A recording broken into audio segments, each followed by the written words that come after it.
Hello everyone, and welcome to this short video tutorial in which we're going to be looking at whether you can recognise the actus reus and the mens rea of a number of given criminal offences.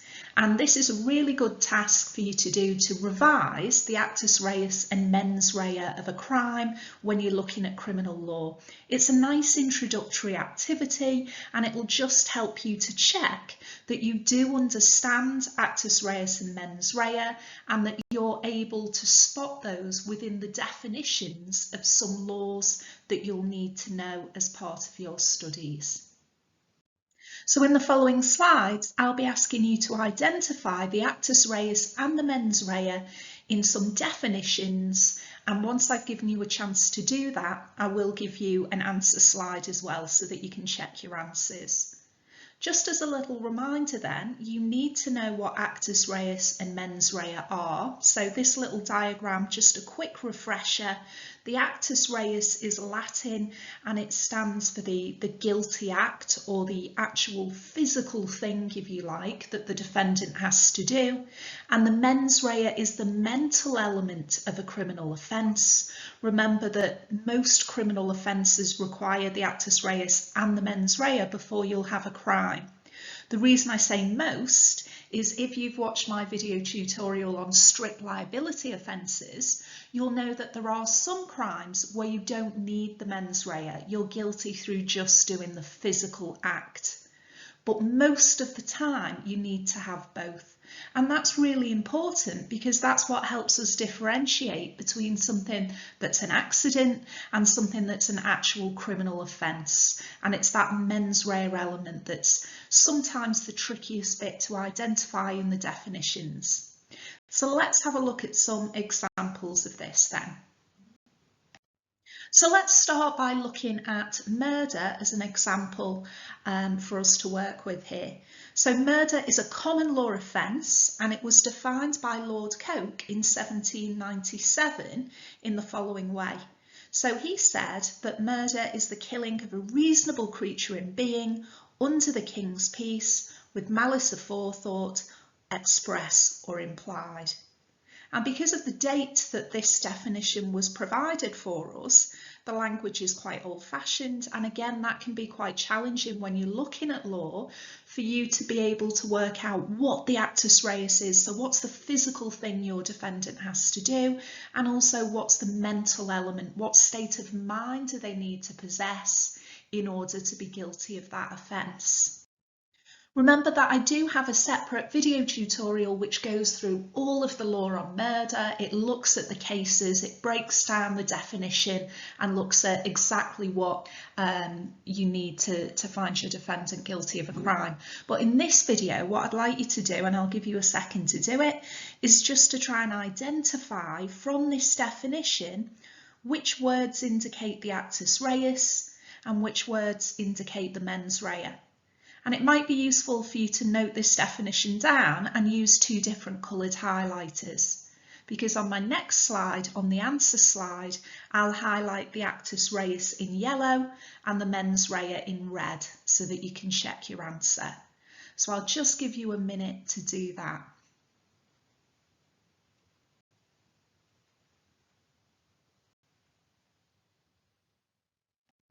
Okay, so hopefully you have your answer in front of you, and I'm hoping that you've got a highlighted answer that looks like this. So in yellow, I've highlighted the actus reus, or the physical act that the defendant has to do to be guilty, and I've highlighted in red the mens rea, or the mental element or state of mind that our defendant needs to have.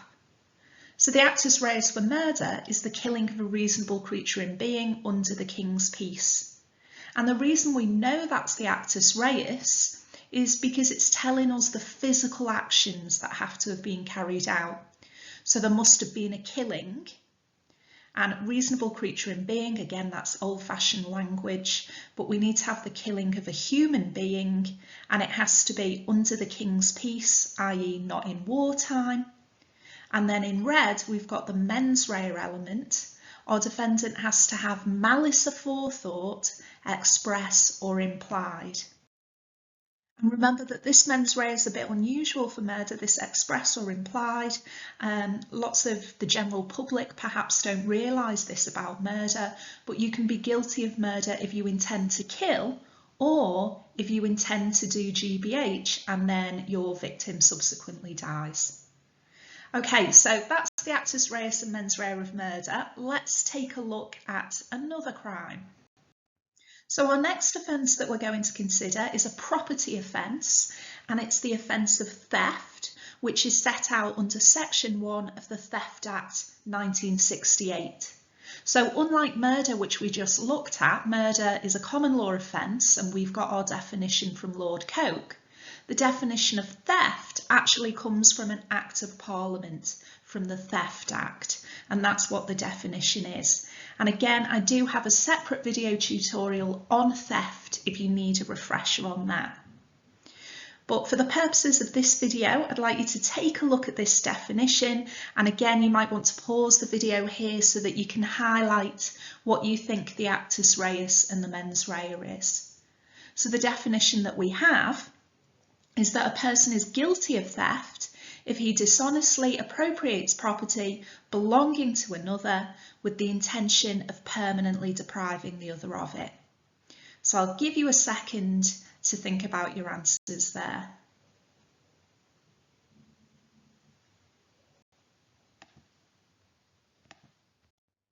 Okay, so here's the answer slide then, and again I've done the actus reus in yellow and the mens reus in red. And this time you can see just from the pattern of the highlighting that the mens rea is separate. It happens in two separate sections of this definition. So you won't always get all of the mens rea together and all of the actus reus together. Sometimes they can be slightly separate, like we've got here. So our actus reus, or our physical actions that we need our defendant to have completed, there's actually three elements to it. So for the actus reus, we need an appropriation of property that belongs to another. And you can see that the mens rea is that the defendant must have dishonestly appropriated that property, and also he must have had the intention of permanently depriving the other of it. So of course, if he thinks he's borrowing it and he plans to give it back, he wouldn't meet that element of the mens rea there. Okay, so let's take a look at our next offence. So the next crime that we're going to consider is battery. And battery is one of our non-fatal offences against the person.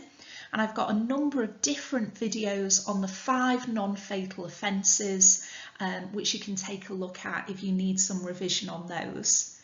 The non-fatal offences encompass a range of different offences where a person is caused some sort of level of harm by the defendant, but the harm doesn't result in their death, hence non-fatal. So battery is one of the lower level non-fatal offences against the person. And again, it's a common law offence. It is charged under the Criminal Justice Act, but it is a common law offence, meaning that we get our definition from the common law. So our definition is the application of unlawful force with intentional recklessness as to whether unlawful force is applied. So once again, I'm just going to give you a moment to get your highlighters out, get your notes out, and try and identify the actus reus and the mens rea here.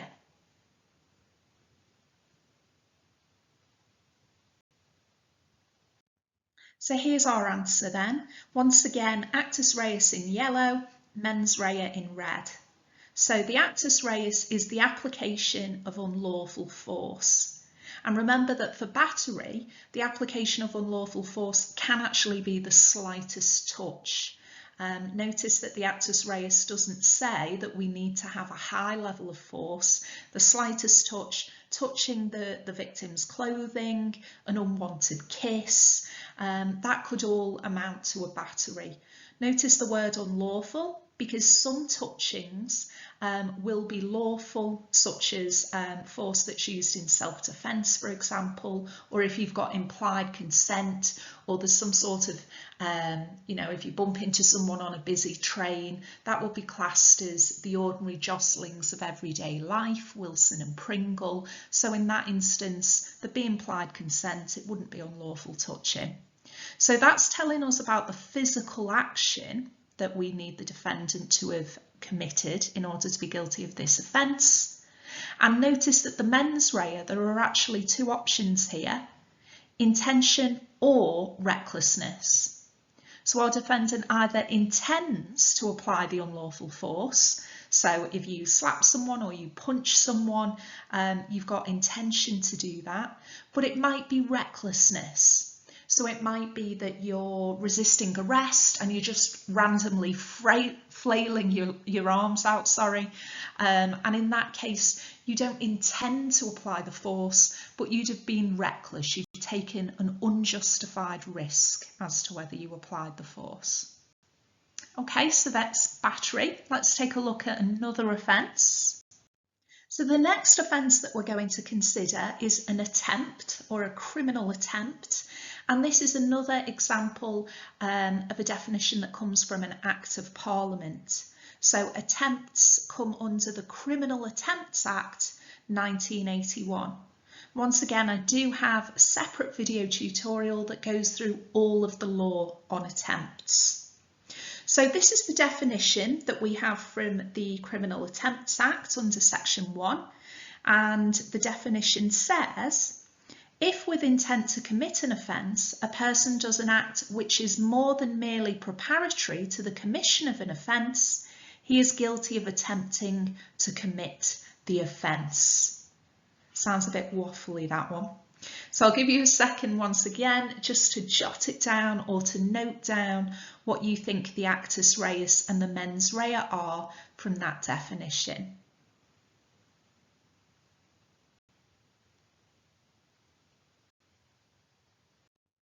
Okay, so here's our answer then. So mens rea in red, actus reus in yellow.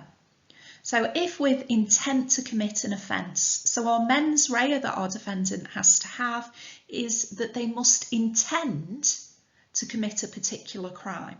And it can be a number of different crimes that they're intending to commit, but they must have intention, they want to carry it out. Obviously, just having the intention is not enough. Remember that we need actus reus and mens rea, usually for a crime.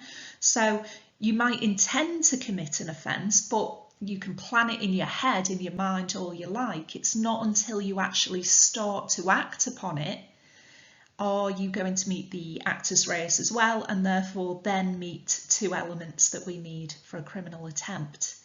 So the actus reus is that our defendant, once they've intended to commit an offence, they've then done an act which is more than merely preparatory to the commission of an offence. And if you've watched my previous video tutorials on this area of law, you'll know that this phrase, more than merely preparatory, has posed a significant number of problems for the courts and the judges over the years, because the judges have had to decide whether our defendants have done something that is more than merely preparatory, or in other words, they've done more than merely prepare to commit the offence. Some wording that we've got from other cases would include, have they embarked upon the crime proper? Have they actually started in some way to commit the offence? So they've got intention to commit an offence and they've done something that is more than merely preparatory. And the final offence that we're going to consider for this little revision video is wounding with intent under Section 18 of the Offences Against the Person Act 1861. So this is another non-fatal offence against the person. We've already considered battery, which was a lower level criminal offence. Section 18, I hope you remember, is really, really serious, and it does carry up to a maximum of life in prison if you're guilty of a Section 18. So much more serious than battery. Now, unlike battery, which is a common law offence, Section 18, hopefully you can guess this from the fact that we've got a section here, it is defined by an Act of Parliament. It's defined by the Offences Against the Person Act 1861. 1861, really old Act, so no surprise then that a lot of the language here is really antiquated, really old-fashioned, which again can pose a bit of a problem when you're trying to work out what is the physical thing that your defendant has to do and what is the state of mind that they need to possess. So I'll just read out this definition to you, and if you can note down what you think the Actus Reus is and the mens rea is, I'll then reveal it on the next slide. Okay, so section 18 says, whosoever shall unlawfully and maliciously by any means whatsoever wound or cause any grievous bodily harm to any person with intent to do some grievous bodily harm to any person, or with intent to resist or prevent the lawful apprehension or detainer of any person, shall be guilty of an offence. What a long sentence. So I'll give you a second just to think about that one.